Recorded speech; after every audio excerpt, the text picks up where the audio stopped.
Hello সবাইকে, আজকে বানাবো গোলা রুটি বা ইংরেজির প্যানকেক। তার জন্য আমি যা যা করছি, যেভাবে করছি তোমরা সেভাবে করতে থাকো, দেখবে লাস্টে কেক খেতে খুব সুন্দর হবে। তার জন্য নিয়ে নিয়েছি আমি 2 কাপ মতো আটা, 2টো টমেটো কুচিয়ে নিয়েছি, তারপর নিয়েছি ধনেপাতা, সেটাও কুচিয়ে নিয়েছি। তারপরে এবার আটার মধ্যে দিয়ে দিলাম স্বাদ মতো নুন। এবার অল্প অল্প জল দিয়ে এটাকে ভালো করে গুলে নিতে হবে। আগে বলে রেখে মাখতে না, গুলে নিতে হবে অল্প অল্প করে। এখানে দেখো আমি স্প্যাচুলা দিয়ে আস্তে আস্তে করে গুলতে শুরু করে দিয়েছি।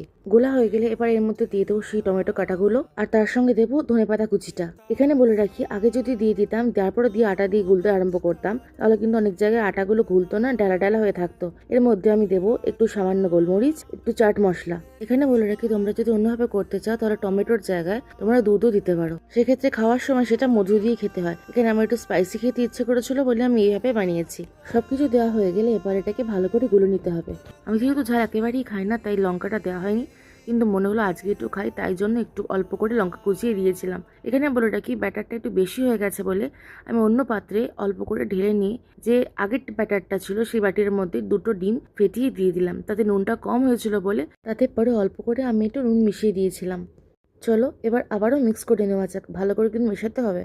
এবার জিনিসটা ভালো করে ফ্লাফি করবার জন্য মা বললো একটু করে বেকিং সোডা আর একটুখানি বেকিং পাউডার দিয়ে দেওয়ার জন্য। এটা আমি স্বাদ একদম জানতাম না বলে এটা মা দিয়ে দিয়েছে। চলো এবার গ্যাস জ্বালানোর পালা। গ্যাস জ্বালিয়ে তার উপর চাপিয়ে দিলাম একটা স্টিলের ফ্রাই প্যান। এখানে আমি বলে রাখি, আমি অবশ্যই ব্যবহার করি স্টিলের কড়া বা লোহা বা স্টিলের বাসন। অ্যালুমিনিয়াম বা ননস্টিক আমি একদম পছন্দ করি না, কারণ অ্যালুমিনিয়াম থেকে একটা গ্যাস বেরোয়, ননস্টিক থেকে একটা কালো রঙের যে কোটিং থাকে সেটা উঠে পেটে যায়, সেটা খুবই শরীরের পক্ষে খারাপ। এখানে আমি এই গোলা রুটি ভাজবার জন্য নিয়েছি রাইস ব্র্যান অয়েল। তেল গরম হয়ে এলে তাতে আমি 1 হাত ব্যাটার দিয়ে ভালো করে উল্টো পাল্টে ভেজে দোসার মতো করে তুলে এবার থালায় রেখে দিয়েছি।